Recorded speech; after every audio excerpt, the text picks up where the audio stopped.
আমি না গেলাম যমুনার ঘাটে, না তুলিলাম জল, না হেরিলাম তারে সখী, না হইলাম চঞ্চল।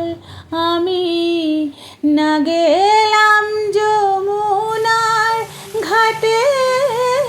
মায়ের বাড়ি থেকে ঘুরে আসার পর তোমাদের সাথে যেটা শেয়ার করেছিলাম যে দুধের সর দিয়ে চিকেন রান্না, সেটা কিন্তু আমার শরীরে মোটেও সহ্য হয়নি। ঠিক আছে, বুঝতেই পারছো আমার শরীরে এত খারাপ প্রভাব ফেলেছে, সেটার জন্যই না, গাওয়া ঘিয়ের জন্য একেবারে আমার শরীরের অবস্থা খুব খারাপ।